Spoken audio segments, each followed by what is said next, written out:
Hello friend, this is Shivani Chauhan. Welcome to Easypath education. आज हम करेंगे आईटेप सेकंड सेमेस्टर के टीचर एंड सोसाइटी की वीडियो स्टार्ट। आज से हम आईटेप सेकंड सेमेस्टर की वीडियोस भी क्रिएट करेंगे, उसके सिलेबस को लेकर चलेंगे। जो भी बच्चे सेकंड सेम में आ चुके हैं, जिन यूनिवर्सिटीज़ के एग्ज़ाम हो चुके हैं, उनके लिए काफ़ी ज़्यादा यूज़फुल वीडियो है। तो हम पहले टीचर एंड सोसाइटी से लेकर चलेंगे आपका सिलेबस। तो इसके साथ साथ फिर हम और भी प्लेलिस्ट बना देंगे बाकी सब्जेक्ट्स के लिए। आज की जो वीडियो होगी वो वीडियो नंबर 1 होगी एंड हम यूनिट 1 में teachers belief, values and aspiration के बारे में बात करेंगे इन अ वेरी इजी लैंग्वेज या फिर आसान भाषा में।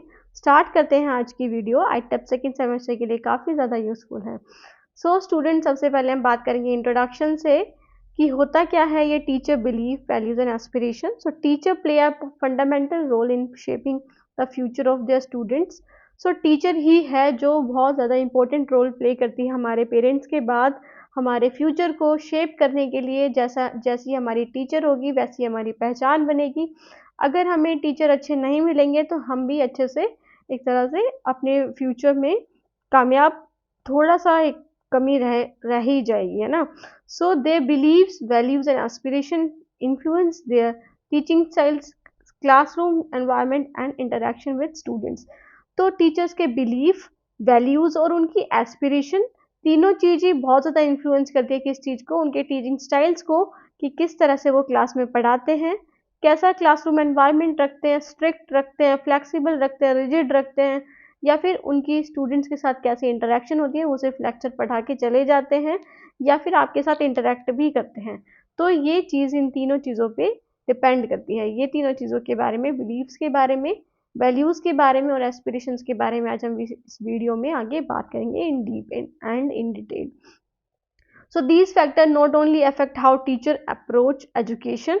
तो ये जो फैक्टर हैं वो सिर्फ इसी चीज़ पे अफेक्ट नहीं करते कि टीचर कैसे एजुकेशन कराएगी, but also determine the overall learning experience of student. ये टीचर के बारे में ही नहीं, जैसे टीचर्स के बिलीफ के बारे में पढ़ रहे हैं ना अभी हम, बिलीफ, वैल्यूज और एस्पिरेशन, तो टीचर के बारे में ही नहीं, स्टूडेंट की लर्निंग को भी डिटरमाइन करेंगे ये सारे factor.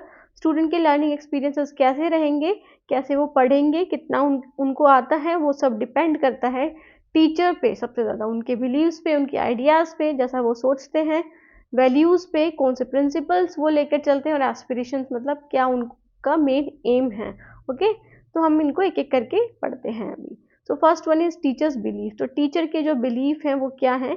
Beliefs are the personal conviction that guide teachers action and decision making.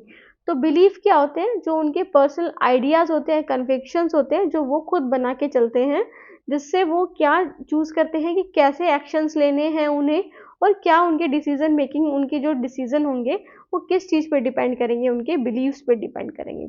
For example, अगर कोई टीचर ये सोचती है, मतलब आप बोल सकते हो कि उनकी एक तरह से थिंकिंग क्या है, उनके जो पर्सनल एक्सपीरियंस से रिलेटेड जो चीज़ें हुई होंगी, फिर उनके बाद उनकी जो थिंकिंग बनी होगी, डेवलप हुई होगी, तो उससे जो है वो टीचर के एक्शन गाइड होते हैं, मतलब दिखाई देते हैं हमें, और उनकी डिसीजन मेकिंग कैसी रहेगी वो सब उनके बिलीफ पे डिपेंड करते हैं। They influence how teacher perceive learning. तो जो उनके बिलीव्स होते हैं उससे हमें पता चलता है कि टीचर उनको कैसी लर्निंग मिली है, या फिर टीचर कैसी लर्निंग कराएंगी।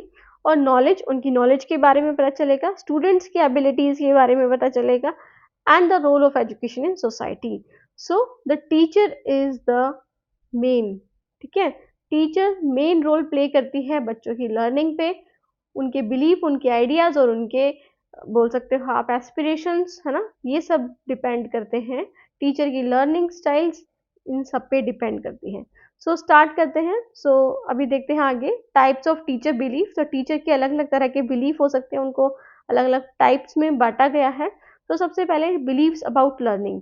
तो उनके जो बिलीफ होते हैं, उनकी जो सोच होते हैं, उनके आइडियाज़ जो होते हैं लर्निंग के लिए, कि टीचर क्या सोचती है कि जो लर्निंग है वो पैसिव प्रोसेस है, while others see it is an active process. कि कुछ टीचर जो सोचते हैं वो टीचिंग जो है या लर्निंग जो है वो एक पैसिव प्रोसेस है। इट मीन्स कि टीचर सिर्फ बोल के चले जाएंगे, आपको सुनना है, कुछ नहीं करना, आपको सुनना है। फिर उसके बाद वो टीचर दूसरे दिन आपका टेस्ट ले लेंगे, और टेस्ट लेने के बाद आपके मार्क्स लगा देंगे, आपकी पिटाई कर देंगे। तो पैसिव है, मतलब जिसमें कोई डिस्कशन नहीं होगी, आपकी इंटरेक्शन नहीं होगी, बस पढ़ाना और पढ़ना, उसके बाद और कुछ चीज़ें नहीं।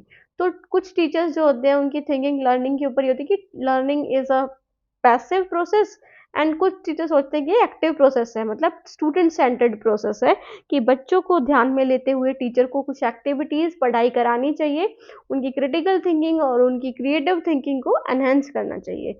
उसके बाद आता है बिलीफ अबाउट स्टूडेंट्स, कि कुछ टीचर्स का जो माइंडसेट है वो ये सोचता है कि जो student teachers with a growth mindset, जो ग्रोथ माइंडसेट के होते हैं, मतलब जो ये सोचते हैं कि हमें कुछ करना है अपनी लाइफ में, वो सोचते हैं all the student can improve with effort, कि सभी स्टूडेंट जो एवरेज हैं या बिलो एवरेज हैं वो सभी इम्प्रूव कर सकते हैं लाइफ में विद एफर्ट अगर वो मेहनत करेंगे। बट कुछ स्टूडेंट्स ऐसे सोचते हैं, जैसे आपने स्कूल में फेस भी किया होगा, कि वो ये तो कभी नहीं सुधरेगा, कभी नहीं सुधर सकता, चाहे इसको कैसे भी, इसे कैसे भी पढ़ा लो। सो उनके जो फिक्स्ड माइंडसेट ये है कि जो थिंग्स इंटेलिजेंस है वो इनेट है एंड अनचेंजेबल है। वो ये सोचते हैं कि जो उनकी इंटेलिजेंस है, जितने वो इंटेलिजेंट है बच्चे, तो वो इनेट है, मतलब उन्हें क्या जन्म से ही मिली है, वो ठीक नहीं हो सकते, कभी भी चेंज नहीं हो सकते, है ना। आपने बहुत सारे स्टूडेंट्स ऐसे देखे होंगे, बहुत सारे एग्जाम्पल्स आपके पास ऐसे हैं जो ये बताते हैं कि जो पहले 12th तक जो स्लो लर्नर्स थे वो अब जाकर सीईओ हैं, है ना, बड़े बड़े डिपार्टमेंट के मैनेजर हैं, तो अच्छी अच्छी जॉब पे लगे हुए हैं, उनके पास एम्प्लॉयमेंट अपॉर्चुनिटी बहुत सारी है। तो ऐसा कुछ नहीं होता, तो ये सब किस पे डिपेंड करता है, टीचर के माइंडसेट पे डिपेंड करता है। उसके बाद है बिलीव्स अबाउट टीचिंग मेथड। अब टीचिंग मेथड के ऊपर क्या बिलीफ है, उनकी क्या सोच है। So some teacher favour traditional approach, कि कुछ टीचर ये सोचते हैं आज भी कि हमें सिर्फ लेक्चर और रोट लर्निंग ही करानी चाहिए, मतलब जो पुरानी तरह से लर्निंग होती थी डिस्कशन मेथड से, चौक टॉक मेथड से, वही करानी चाहिए, डिस्कशन नहीं चौक टॉक मेथड से, कि वही करानी चाहिए, टीचर्स को लेक्चर्स के थ्रू ही पढ़ाना चाहिए, चौक से लिख दिया, है ना, और कॉपी करा दिया बच्चों को, फिर उसके बाद वो लर्न करके आ जाएंगे। तो सब कुछ टीचर्स ऐसा सोचते हैं कि ट्रेडिशनल अप्रोच ही अच्छी है। और ऑनलाइन अप्रोच के लिए क्या सोचते हैं वो, कि ये इससे तो बच्चों की आंखें खराब होंगी, है ना, बच्चे ज़्यादा सीख जाएंगे हमसे, तो ज़्यादा क्वेश्चंस पूछेंगे।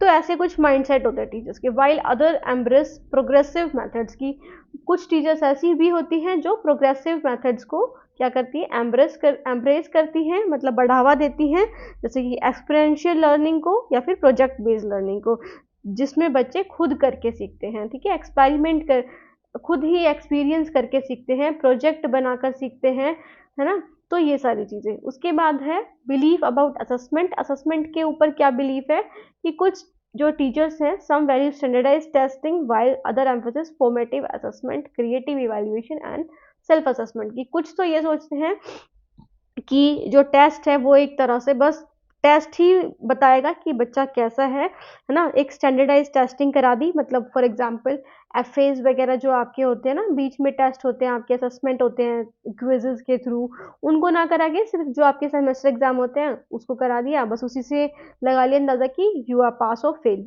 ठीक है।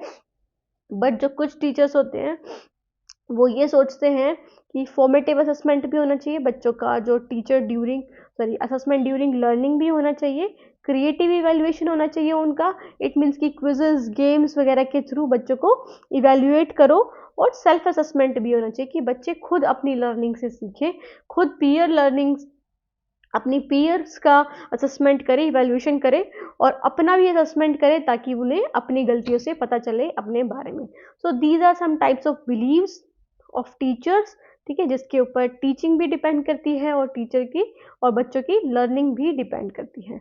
सो इम्पैक्ट क्या है टीचिंग का। सो teachers with positive belief about student potential create motivating and inclusive classroom. साफ सी बात है और आम सी बात है कि जो टीचर जिसके पॉजिटिव बिलीफ होंगे, जो ये सोचेगा कि बच्चे कुछ कर सकते हैं आगे भी, और मैं कुछ चेंज करने के लिए रेडी हूँ, तो फिर उससे क्या होगा, एक मोटिवेट और इंक्लूसिव क्लासरूम बनेगा।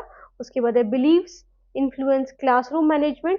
तो जो बिलीव्स हैं उनके, उससे क्लासरूम का जो मैनेजमेंट होगा, मतलब क्लासरूम में जो इंफ्रास्ट्रक्चर होगा, बच्चे कैसे पढ़ रहे हैं, शोर कर रहे हैं या फिर चुपचाप बैठे हैं, कुछ बोल रहे हैं, नहीं बोल रहे हैं, तो ये सारी चीज़ें किस पे डिपेंड करेगा, उनके बिलीफ पे, कितना डिसिप्लिन है, कैसे वो डिसिप्लिन मेथड यूज़ कर रहे हैं, कि वो बहुत ज़्यादा मारपीट करके, मतलब बच्चों को फिजिकल पनिशमेंट दे के कर रहे हैं, या फिर बच्चों को किसी क्रिएटिव एक्टिविटीज़ में लगा रहे हैं जिससे बच्चों को शोर करने का टाइम ही ना मिले, है ना। एंड इंस्ट्रक्शनल स्ट्रेटजीज की वो कैसे इंस्ट्रक्शन देंगे, वो स्ट्रेटजीज वो सब उनके बिलीफ पे डिपेंड करता है। उसके बाद है a teacher's belief in life long learning encourages continuous professional development and adaptation to new teaching method. कि एक टीचर का बिलीफ कि वो लाइफ लॉन्ग लर्निंग होती है टीचिंग। अगर टीचर ये सोचता है कि सिर्फ उन्होंने एग्ज़ाम दे दिया, बीएड कर ली, उसके बाद उन्होंने जो भी एलिजिबिलिटी एग्ज़ाम था वो दे दिया, उसके बाद वो टीचर लग गए, अब उनको कुछ नहीं करना है, बस क्या करना है, बच्चों को पढ़ा के आ जाना है, कुछ चेंजेस नहीं चाहिए, एनईपी आई है उसके बारे में भी कुछ नहीं सोचना। तो इससे क्या होगा, बच्चों को डिस्करेजमेंट मिलेगी। और अगर टीचर ये सोचेगी कि वो लाइफ लॉन्ग लर्निंग या लर्नर बनना चाहता है, तो जिससे कंटिन्यूअस प्रोफेशनल डेवलपमेंट में उसको एनकरेज करेगा, इट मीन्स कि वो ट्रेनिंग के लिए बहुत ज़्यादा तत्पर होगी, जो नई चीज़ें आएँगी सोसाइटी में, स्कूल में, है ना? तो उन चीज़ों को सीखने के लिए बहुत ज़्यादा तैयार होंगी। तो अपने वो प्रोफेशनल लाइफ को भी डेवलप करेंगी and adaptation to new teaching method. कि नए-नए जो टीचिंग मेथड्स हैं उनको उनसे अडेप्ट करेंगी, उनके हिसाब से अपने आप को अडेप्ट करेंगी। सो ये था इम्पैक्ट ऑफ टीचिंग। उसके बाद आ जाते हैं हम, अभी हमने पढ़ा टीचिंग, टीचर्स के बिलीफ के बारे में। अब हम पढ़ेंगे टीचर्स वैल्यूज़। अब वैल्यूज़ क्या होती है, बिलीफ आपने जान लिया, जो टीचर के खुद के पर्सनल कन्विक्शंस होते हैं, उनके खुद के आइडियाज़ होते हैं, उनके पर्सनल एक्सपीरियंस से रिलेटेड। अब टीचर के वैल्यूज़ क्या होती हैं, values are the ethical and moral principle. जैसे हम बोलते हैं ना कि कुछ चीज़ें सही होती है, कुछ चीज़ें गलत होती है, तो वो सही गलत क्या है, तो अगर जो चीज़ सही है तो वो मोरल प्रिंसिपल्स और एथिकल प्रिंसिपल्स हैं आपके। फॉर एग्जांपल, आपको टीचर से सुबह जाके गुड मॉर्निंग गुड आफ्टरनून बोलना चाहिए, कभी नेगेटिव वे में नहीं बोलना चाहिए, आपको उनका आदर सम्मान करना चाहिए, उनकी बात माननी चाहिए, है ना? तो ये क्या चीज़ें सिखा रहे हैं आपको, एथिकल और मोरल प्रिंसिपल सिखा रहे हैं। तो values are the ethical moral principle that guide teachers behaviour. अब वैल्यूज टीचर बच्चों में नहीं टीचर में भी होनी चाहिए ना। So that guide teachers behaviour, जिससे पता चलता है कि हमें टीचर्स का बिहेवियर कैसा है, उनका एटीट्यूड कैसा है, वो क्या चीज़ें सोचती हैं, और डिसीजन मेकिंग कि कैसे वो डिसाइड करती हैं, अपने डिसीजंस कैसे लेती हैं। So they reflect what teachers prioritise in their profession and how they interact with students, colleagues and the community. तो जो उनकी वैल्यूज़ होते हैं, जो एथिकल और मॉरल प्रिंसिपल्स होते हैं, इससे क्या पता चलता है, टीचर की प्रोफेशनल लाइफ के बारे में भी पता चलता है कि वो अपनी प्रोफेशनल लाइफ में किसको प्रायोरिटी देती हैं, what teachers prioritise in their profession and how they interact, कैसे वो इंटरेक्ट करती हैं अपने स्टूडेंट्स के साथ, अपने कलीग्स के साथ, मतलब जो उनके सह एक तरह से सह टीचर्स होते हैं जो उनके साथ पढ़ाते हैं ना, और बाकी कम्युनिटी के साथ, की जैसे पेरेंट्स टीचर मीटिंग में आपके पेरेंट्स से कैसे रिएक्ट करेंगी, बाकी जो कम्युनिटी होती है। अब टीचर स्कूल होता है, उसमें सिर्फ टीचर और प्रिंसिपल थोड़ी होते हैं, बहुत सारे लोग होते हैं ना, बहुत सारे वर्कर्स होते हैं, तो उनके साथ उनका कैसा बिहेवियर है, उनकी वैल्यूज़ पे डिपेंड करता है। सो कोर वैल्यूज़ इन टीचिंग क्या हैं, तो टीचिंग में क्या क्या वैल्यूज़ होनी चाहिए बच्चे के पास। सबसे पहला इंटीग्रिटी एंड ऑनेस्टी होनी चाहिए, मतलब वो क्या होना चाहिए, एक तरह से ऑनेस्ट होना चाहिए, ईमानदार होना चाहिए, और हमेशा हेल्पफुल नेचर का होना चाहिए, और ट्रुथफुल होना चाहिए। बीइंग ट्रुथफुल इन इवैल्यूएशन, टीचर जो है वो इवैल्यूएशन करते टाइम बहुत ज़्यादा ट्रुथफुल होना चाहिए, पर्सनल बायसनेस नहीं रखनी चाहिए। जैसे हम बोल रहे हैं कि कुछ टीचर्स ऐसे होते हैं जो खुंदस रख लेते हैं एक तरह से, कि इसने मुझे ऐसे बोला था इसलिए मैं इसके मार्क्स नहीं दूंगा, तो वो चीज़ें नहीं होनी चाहिए। जो इवैल्यूएशन होना चाहिए वो ट्रुथफुल होना चाहिए, बिल्कुल सही से होना चाहिए। कम्युनिकेशन अच्छा होना चाहिए टीचर्स का, कि टीचर्स बच्चे से अच्छे से बात करें। प्रोफेशनल कंडक्ट होना चाहिए, कि एक तरह से वो प्रोफेशनल जो हैं, जिस प्रोफेशन में वो हैं, उनको मेंटेन करके चलना चाहिए उस प्रोफेशन को। ओके, जो प्रोफेशनल कंडक्ट क्या होते हैं, जो हमें रूल्स एंड रेगुलेशंस बताते हैं, अगर हम जिस प्रोफेशन में, उस प्रोफेशन में अगर वैसे नहीं रहेंगे तो कोई भी हमारी अहमियत नहीं करेगा, इस तरह से। फिर है इक्विटी एंड इंक्लूजन। तो इक्विटी और इंक्लूजन की वैल्यूज क्या दिखाती है, ensuring that every student regardless of background gets equal opportunities। कि सभी स्टूडेंट्स, जिसका कैसा भी बैकग्राउंड हो, किसी भी तरह का कोई भी डिस्क्रिमिनेशन नहीं करना चाहिए, सबको इक्वल अपॉर्चुनिटी देनी चाहिए। Life long learning. So life long learning means कि टीचर को ये भी समझना चाहिए कि a commitment to continuous personal and professional development, कि उन्हें ये कमिट करके चलना चाहिए, डिसाइड करके चलना चाहिए, ये एम लेके चलना चाहिए कि वो टीचर बन गए हैं, तो फिर भी उन्हें क्या करना चाहिए, अपनी डेवलपमेंट पे फोकस करना चाहिए, अपने ग्रोथ पे फोकस करना चाहिए, प्रोफेशनल ग्रोथ पे, कि वो बच्चों को अच्छे से समझाएं, बच्चे उन्हें अच्छा समझें, और बच्चों की लर्निंग में बहुत ज़्यादा हेल्प करें। सो उनको ये समझना चाहिए कि टीचिंग जो है वो एक लाइफ लॉन्ग लर्निंग है, वो कभी ना ख़त्म होने वाली लर्निंग है। उसके बाद है compassion and empathy. So understanding students challenges and providing emotional academic support. तो बच्चों को क्या देना चाहिए, उनको उनके जो चैलेंजेस हैं, मतलब जो भी उनकी चीज़ें हैं उनको समझना चाहिए, जो भी वो चैलेंजेस फेस कर रहे हैं उसको समझना चाहिए, और उनको इमोशनल एकेडमिक सपोर्ट दोनों तरह से प्रोवाइड करनी चाहिए एज अ टीचर। सो उसके बाद है रिस्पेक्ट फॉर डाइवर्सिटी। तो डाइवर्सिटी है मीन्स कि जैसे हम जानते हैं India is a diverse country, तो इंडिया में तो इतनी ज़्यादा डाइवर्सिटी हर तरह की, सो हमें उन डाइवर्सिटी की रिस्पेक्ट करनी चाहिए as a teacher, valuing different perspective, culture and learning abilities in the classroom.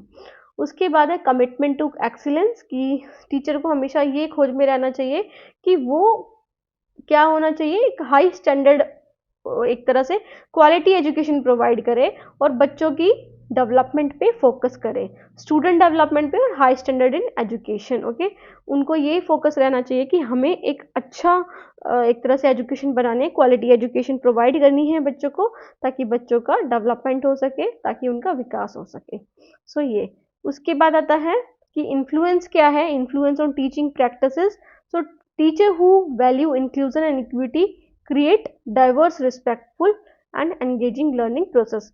कि जो टीचर इंक्लूजन और इक्विटी को प्रमोट करती हैं, उनको पता है कि इस चीज़ को वैल्यू करती हैं, वो इस चीज़ को अपने साथ रखती हैं, तो उससे क्या होगा, क्लास एक तरह से कैसी बनेगी, एक डाइवर्स और रिस्पेक्टफुल होगी एंड एंगेजिंग लर्निंग स्पेसेस, कि बच्चे जो हैं वो लर्न कर पाएंगे अपने पेस के अकॉर्डिंग और जैसा वो चाहेंगे, है ना।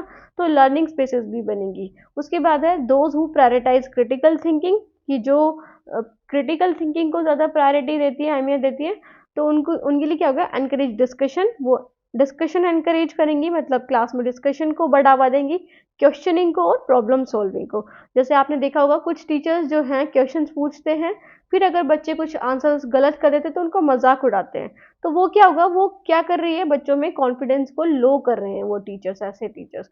बट ऐसा नहीं होना चाहिए, आपको क्रिटिकल थिंकिंग को प्रायोरिटी देना चाहिए। बच्चे अगर कुछ बता रहे हैं तो उनका कुछ ना कुछ तो मीनिंग निकलता ही है, और उनको सॉल्व करके आपको बताना चाहिए। सो प्रॉब्लम सॉल्विंग, क्वेश्चनिंग और डिस्कशन मेथड को यूज करना चाहिए।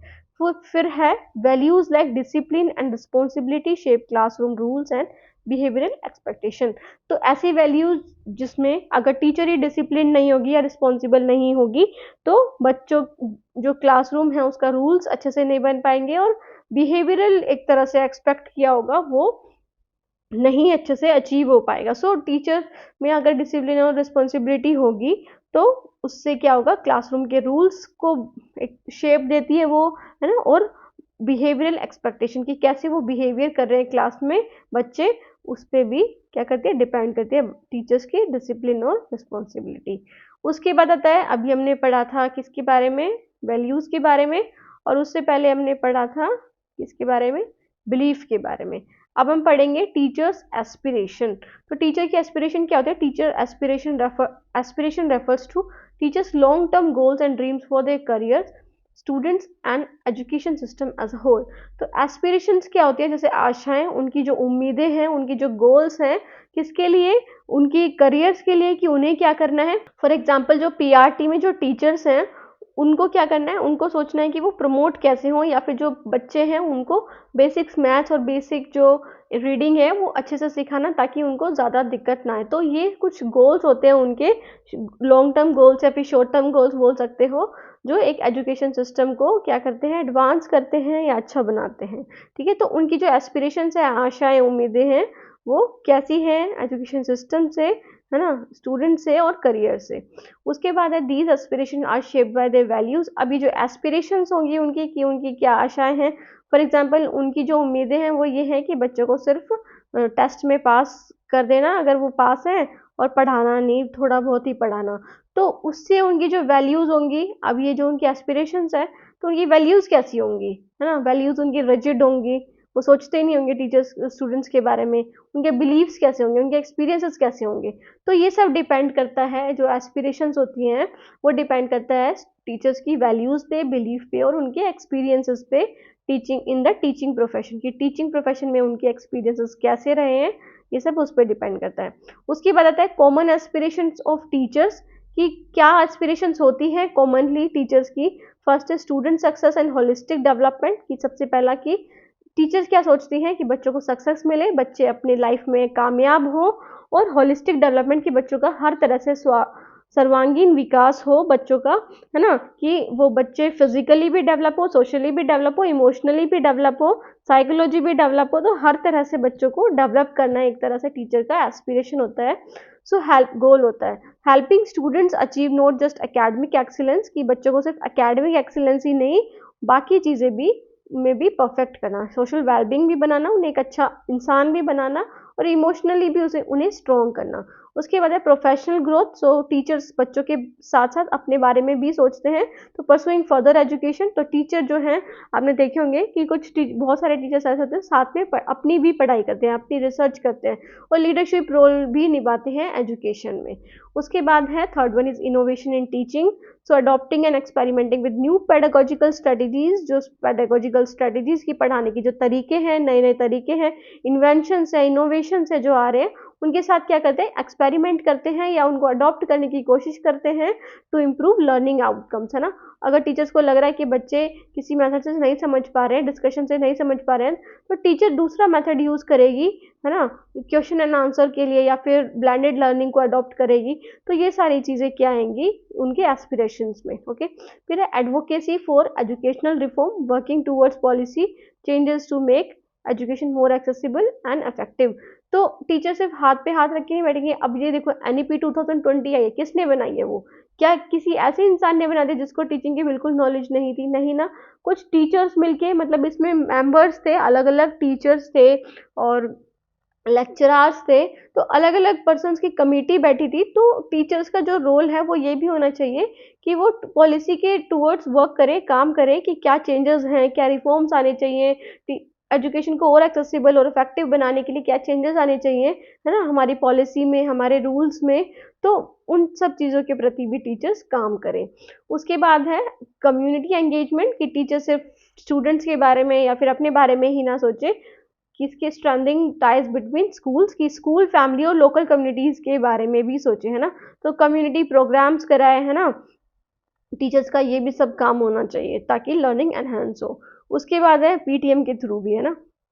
फिर है वर्क लाइफ बैलेंस, की अपने प्रोफेशन के साथ साथ अपनी लाइफ को भी बैलेंस करते चले, striving for a balance between personal wellbeing and professional responsibility, कि सिर्फ प्रोफेशनल ना करके सिर्फ वो पर्सनल वेलबींग का तो ध्यान ही नहीं दे रही है ना। तो ये सारी चीज़ें भी नहीं होनी चाहिए, उसे पर्सनल भी ध्यान रखना चाहिए अपना, और प्रोफेशनल रिस्पॉन्सिबिलिटीज़ को भी ध्यान में रखना चाहिए। उसके बाद आते हैं चैलेंजेस, क्या हैं इनके चैलेंजेस इन अचीविंग एस्पिरेशंस। तो ये जो एस्पिरेशंस हैं, उनके जो गोल्स हैं, उनको अचीव करने में क्या चैलेंजेस आते हैं। तो सबसे पहला वर्कलोड एंड एडमिनिस्ट्रेटिव बर्डन, कि प्राइवेट स्कूल में ये सबसे ज़्यादा देखने को मिलता है। टीचर अगर कुछ करना चाहे बट उनके ऊपर इतना सारा वर्कलोड होता है, एडमिनिस्ट्रेटिव बर्डन होता है, उनको टीचिंग के अलावा भी बहुत सारी चीज़ें करनी पड़ती है, तो हैवी रिस्पॉन्सिबिलिटीज़ उन्हें फेस करनी पड़ती है, जिसकी वजह से उनके टाइम में बचत नहीं हो पाती और उनकी एनर्जी भी बहुत ज़्यादा कंज्यूम हो जाती है, ताकि वो अपने आप पे इम्प्रूवमेंट कर सके, तो वो नहीं कर पाते हैं ऐसा। ओके, उसके बाद लिमिटेड रिसोर्सेज होते हैं उनके पास, क्योंकि फंड नहीं मिल पाते टाइम टू टाइम, है ना, गवर्नमेंट से टेक्नोलॉजीज नहीं होती कई स्कूलों में, तो अभी भी और सपोर्ट भी नहीं मिल पाती है ना बाकी टीचर से या बाकी स्टाफ से फॉर इनोवेटिव टीचिंग के लिए। फिर है रिजिड एजुकेशन सिस्टम, है बहुत ही ज़्यादा रिजिड है, मतलब कि चेंज ही ना होने वाला, अडेप्ट ही नहीं करना चाहते बहुत सारे लोग, तो है ना। जो NEP का जो मेन रीज़न है, चैलेंज है, वो ये भी तो है कि टीचर्स ही या फिर स्टूडेंट्स ही या फिर सिस्टम ही अडॉप्ट नहीं करना चाहता उसे, चाहते हैं कि उससे तो और भी ज़्यादा बर्डन होगा, बट ऐसा कुछ नहीं है, उससे और ज़्यादा एनहेंस लर्निंग बनेगी।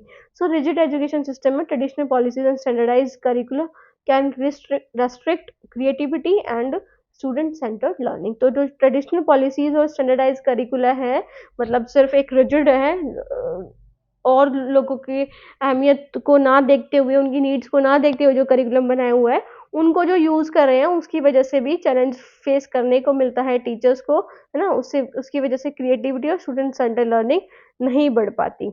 After that lack of professional development opportunities नहीं है, not all teacher get access to training and skill, enhancement programme. तो हर टीचर को ही ट्रेनिंग में जाने का मौका नहीं मिलता और उनकी स्किल्स को एनहांस करने में, बढ़ावा देने में भी या फिर इम्प्रूव करने में भी उनको हेल्प नहीं मिल पाती है ना, because of the lack of funding या टेक्नोलॉजी आप बोल सकते हो, फिर सपोर्ट से, है ना। So these were the challenges. उसके बाद आता है कनेक्शंस क्या हैं। अभी हमने पढ़े थे बिलीफ के बारे में, एस्पिरेशंस के बारे में, वैल्यूज़ के बारे में। अब इनकी कनेक्शन क्या है, हमने बोला था ना कि एस्पिरेशन जो है वो किस पे डिपेंड करेगी, टीचर्स के बिलीफ और वैल्यूज़ और उनके जो एक्सपीरियंसेस होंगे उन पे डिपेंड करेगी। So a teacher who believe in student centred learning, तो जो टीचर, जिस टीचर का जो बिलीफ है वो स्टूडेंट लर्निंग सेंटर पे होगा, तो इट मीन्स वो किसको वैल्यू करेगी, क्रिएटिविटी को वैल्यू करेगी, और कैसे उसका क्या एस्पिरेशन होगा, उसका क्या मकसद होगा, है ना, to introduce innovative teaching method, है ना, इनोवेटिव टीचिंग मेथड इंट्रोड्यूस करना उसका एक तरह से मकसद या फिर गोल होगा। सो उसके बाद है teacher who values equity and inclusion, की जो टीचर ये चाहती है कि एजुकेशन सभी के लिए होनी चाहिए, एक बराबर होनी चाहिए, तो वो उसका क्या एस्पिरेशन होगी, may aspire to advocate for policy changes, कि जो कमियां हैं, जो चैलेंजेस हैं उनको फेस कर रहे हैं बच्चे, उनके रिगार्डिंग पॉलिसी में कुछ चेंजेस आने चाहिए, उसके लिए काम करेगी टू सपोर्ट मार्जिनलाइज स्टूडेंट्स, जो एक तरह से अलग रह रहे हैं, जो वंचित लोग हैं या वंचित स्टूडेंट्स हैं, जैसे कि गर्ल्स बोल सकते हो आप, रूरल पीपल बोल सकते हो आप, है ना, या फिर एसटी कम्युनिटी बोल सकते हो। तो ये सारी चीज़ें। उसके बाद teachers aspiration can evolve as their belief and values change through experience, कि टीचर के जो एक्सपीरियंस है वो चेंज हो सकते हैं उनके बिलीफ और वैल्यूज के through, because of their experiences, की उन्होंने कैसा एक्सपीरियंस किया है, उनको कैसी ट्रेनिंग मिली है, और exposure to diverse educational setting, कि वो उनका क्या एक्सपोजर रहा है, एक तरह से क्या उनका एक्सपीरियंस रहा है ओवरऑल एजुकेशनल सेटिंग में, उन्होंने कैसे पढ़ाया था या फिर उन्होंने कैसा देखा है अपनी लाइफ में पढ़ाते हुए टीचर्स को। सो ये सारी चीज़ें उनकी एक्सपीरियंसेस, ट्रेनिंग और एक्सपोजर टू डाइवर्स सेटिंग्स पे, एजुकेशनल सेटिंग्स पे डिपेंड करती हैं। सो स्टूडेंट्स, ये थी आज की क्लास। आज की क्लास में हमने बिलीव्स के बारे में पढ़ा कि क्या बिलीफ होने चाहिए टीचर्स के, क्या होता है बिलीफ, वैल्यूज़ के बारे में पढ़ा और एस्पिरेशंस के बारे में पढ़ा। बाद में हमने इनके चैलेंजेस के बारे में भी जाना, टाइप्स के बारे में भी जाना। सो स्टूडेंट, कैसी लगी मेरी वीडियो कमेंट करके ज़रूर बताना, और चैनल को लाइक, सब्सक्राइब और शेयर करना ना भूलिएगा। और ITEP सेकंड सेम सिलेबस से जो वीडियोस हैं वो अब आती ही रहेंगी आपकी हर वीक, हर डे, तो टेंशन ना लीजिएगा, when Easypath is here. So students, don't forget to like, subscribe and share my channel. I am repeating it again. Thank you so much, have a nice day.